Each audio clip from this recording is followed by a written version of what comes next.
Friends, welcome to my YouTube channel. तो friends, मेरी ये पहली वीडियो है और आप मेरे चैनल पे नए हो तो आप मेरे चैनल को सब्सक्राइब ज़रूर करना, जिससे कि मेरी आने वाली वीडियो आपके पास ज़रूर पहुंच जाए, और बेल आइकन को ज़रूर दबाना, लाइक शेयर सब्सक्राइब ज़रूर करना। तो हम सीखने वाले हैं इस वीडियो में प्रोग्रामिंग, और प्रोग्रामिंग में हम सीखने वाले हैं सी लैंग्वेज। और सी लैंग्वेज सीखने के लिए हमें इसका सारे चैप्टर सीखने पड़ेंगे, और आज हम सीखने वाले हैं फर्स्ट चैप्टर, वो भी उसका पार्ट 1। फर्स्ट चैप्टर का पार्ट 1 सीखने वाले हैं हम सी लैंग्वेज में, और कल हम सीखेंगे पार्ट 2। अगर आप मेरे चैनल को सब्सक्राइब कर देंगे तो आपके पास पार्ट 2 अपने आप पहुंच जाएगा, और बेल आइकन को दबा देंगे। तो अगर आप नहीं करेंगे तो आपको मेरी वीडियो सर्च करनी पड़ेगी, और हम ऐसे करते करते चैप्टर 9 तक तो पहुंच ही जाएंगे। तो प्रोग्रामिंग सीखेंगे। तो प्रोग्रामिंग के लिए, प्रोग्रामिंग जो होती है उसमें 2 बेस्ड होते हैं, जैसे सॉफ्टवेयर बेस्ड प्रोग्राम होते हैं और वेब बेस्ड। सॉफ्टवेयर बेस्ड और वेब बेस्ड। सॉफ्टवेयर बेस्ड में होते हैं, जो सॉफ्टवेयर बेस में होते हैं उनमें लैंग्वेज होती हैं सी, सी प्लस प्लस, जावा और जावास्क्रिप्ट। और वेब बेस में होती हैं जैसे HTML, CSS और बहुत होती हैं लैंग्वेज ये।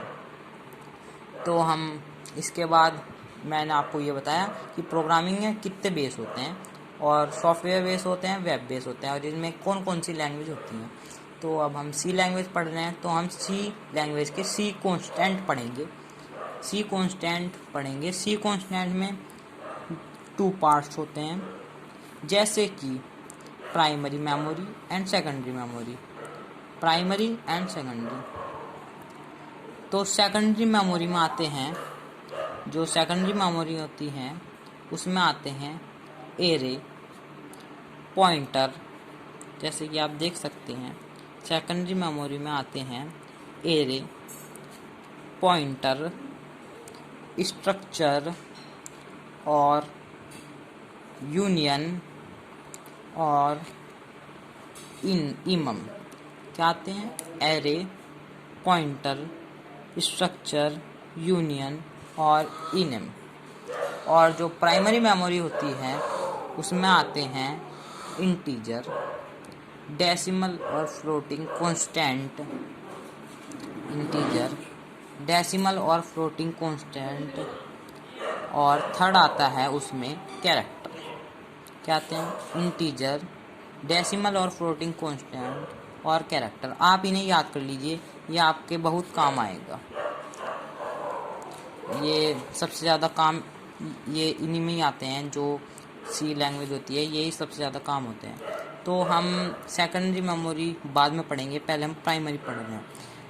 जो सी लैंग्वेज होती है उसमें प्राइमरी जो मेमोरी होती है वही सबसे ज़्यादा इम्पोर्टेंट होती है। तो इंटीजर के लिए हम यूज़ करते हैं, शॉर्ट फॉर्म जो इंटीजर की होती है वो होती है INT।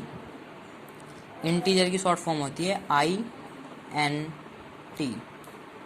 और जो इसकी डेसिमल और फ्लोटिंग नहीं, पहले इंटीजर का पूरा कर ले, उसके बाद करेंगे। इंटीजर का जो साइज़ होता है वो होता है 2 बाइट्स। जो साइज़ होता है इंटीजर का वो होता है 2 बाइट्स। और इसकी फॉर्मेट स्पाइलिफर होता है %G। फॉर्मेट स्पाइलिफर मतलब जैसे हम कुछ लिख रहे हैं और उसे हमें प्रिंट करवाना है, तो स्कैनएफ में हमें %D लिखना पड़ता है, तो ही वो प्रिंट होता है। और इसकी रेंज होती है लगभग -32,768 टू 32,767। और अब हम आगे आते हैं डेसिमल और फ्लोटिंग कांस्टेंट। जो डेसिमल और फ्लोटिंग कांस्टेंट होते हैं ये काम में आते हैं हमें पॉइंट के। डेसिमल और फ्लोटिंग कांस्टेंट, डेसिमल का मतलब पॉइंट और फ्लोटिंग कांस्टेंट यानी कि जो हम आगे पढ़ेंगे। तो डेसिमल और फ्लोटिंग कांस्टेंट की शॉर्ट फॉर्म होती है फ्लोट। क्या होती है इसकी, फ्लोट।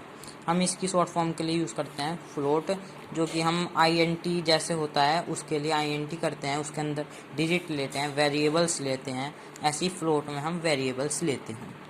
और डेसिमल और फ्लोटिंग कांस्टेंट जो होते हैं इसमें हम फ्लोट के अंदर वेरिएबल्स लेते हैं। इसका साइज़ होता है 4 बाइट्स।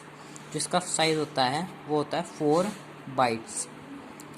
और रेंज होती है इसकी लगभग माइनस का 3.4E08 माइनस का 3.4E08 टू 3.4E08, ये होती है इसकी रेंज। और इसकी वो क्या कहते हैं, फॉर्मेट स्पाइलिफर होता है इसका। जो इसका फॉर्मेट स्पाइलिफर होता है वो होता है, इसका फॉर्मेट स्पाइलिफर लगभग कैसे बताऊं, इसका परसेंटाइल F होता है। हाँ, F होता है इसका परसेंटाइल F। तो अब मैं आपको ये बता दूं कि ये काहे के अंदर यूज़ होता है। ये यूज़ होता है जैसे INT हमारा यूज़ होता है प्लस माइनस, 2 + 2 करेंगे तो 4 आ जाएगा। उसमें हम पॉइंट में कुछ नहीं लगा सकते। अगर इसे करेंगे तो इसमें पॉइंट हम लगा सकते हैं। इसमें हम पॉइंट लगा सकते हैं। अगर हम 2.2 + 4.2 करेंगे तो उसमें आंसर आ जाएगा। और अगर INT में 2.2 + 4.2 करेंगे तो उसमें आंसर नहीं आएगा, क्योंकि वो खाली डिजिट का होता है। और ये होता है डिजिट और पॉइंट का, यानी कि डेसिमल का भी होता है।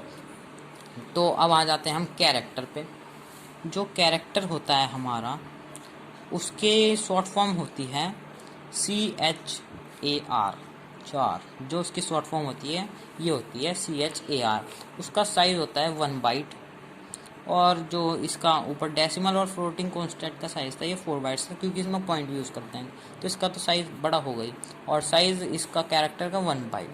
इसकी रेंज होती है माइनस का 128 टू 127। और इसका फॉर्मेट स्पाइलिफर जो होता है, जो हम इसका प्रिंटफ में मतलब स्कैनफ में यूज़ करते हैं, वो होता है इसका परसेंटाइल C होता है, जिससे कि हम प्रिंट करवा सकें। और ये आता है, ये जो यूज़ होता है, ये इसमें ऑपरेटर्स यूज होते हैं। जैसे कि ऑपरेटर, हमने कैलकुलेटर बनाया तो operator plus, minus, multiply, divide, ये यूज़ होते हैं इसमें। तो जो कैरेक्टर अगर हम कैलकुलेटर करें तो कैरेक्टर और भी होते हैं, तो कैरेक्टर में तो ये यूज़ होते हैं। तो ये जो है कैरेक्टर ऑपरेटर, तो अगर हम कैरेक्टर में ऑपरेटर लाए तो इसका परसेंटाइल DC करेंगे। तो मैं प्रोग्राम आपको बना के दिखाऊंगा पार्ट 2 में। और अभी मैं आपको एक हेलो वर्ड का प्रोग्राम बना के दिखा दूंगा छोटा सा, जिससे कि आप समझ जाएं। तो हम करेंगे print a message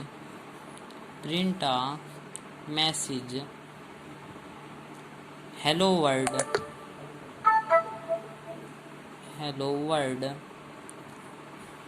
on the output screen. हमें एक मैसेज प्रिंट करना है हेलो वर्ड आउटपुट स्क्रीन में। जो हमारी आउटपुट स्क्रीन है वो तो सबको पता है आउटपुट स्क्रीन कौन सी होती है। जो हमारा वो आता है आउटपुट, वो आउटपुट स्क्रीन होती है। आउटपुट स्क्रीन जब हम CTRL+ F9 दबाते हैं टर्बो C++ में, मैं आपको बता दूं ये प्रोग्राम टर्बो C++ में चलेंगे, जो मैं आपको बताने वाला हूं। और जब टर्बो C++ में चलेंगे कोई से में चल सकते हैं, नोट पैड में भी चल सकते हैं, बस आपको लोकेशन चाहिए उसकी, वो मैं आपको बता दूंगा। तो हम इसका अब प्रोग्राम लिखते हैं कि हेलो वर्ड हमें कैसे प्रिंट करवाना है। तो इसका प्रोग्राम लिखने के लिए हमें सबसे पहले हेडर फाइल्स इंक्लूड करनी पड़ेंगी। हेडर फाइल्स इंक्लूड करने के लिए हमें हेडर फाइल्स पता होनी चाहिए। हेडर फाइल्स होती हैं #include studio.h और #include conio.h। हेडर फाइल्स और भी होती हैं गेम्स बनाने के लिए, लेकिन हम प्रोग्राम बना रहे हैं तो हमें ये हेडर फाइल्स इंक्लूड करनी है, 2 हेडर फाइल्स। उसके बाद हमारी जो फाइल की एग्जीक्यूशन है वो void main से शुरू होती है। हमारी फाइल की एग्जीक्यूशन void main से शुरू होती है। कहाँ से शुरू होती है? void main से। और जब हम प्रोग्राम लिखेंगे उसके बाद हम कर्ली ब्रैकेट ओपन करेंगे, इनके अंदर प्रोग्राम लिखेंगे कर्ली ब्रैकेट के अंदर। कर्ली ब्रैकेट के अंदर पहले हम क्लियर स्क्रीन कर लेंगे, जिससे कि हमारी स्क्रीन क्लियर हो जाए, जो पहले का कुछ था स्क्रीन पे वो सारा रब हो जाए। तो क्लियर स्क्रीन कर ली हमने। उसके बाद प्रिंट एफ, जो हमें प्रिंट करवाना है, इससे क्या करवाना था, हमें हेलो वर्ड करवाना था। तो अब हम हेलो वर्ड इस पर प्रिंट करवाएंगे। Hello word, hello word print करवा लिया हमने।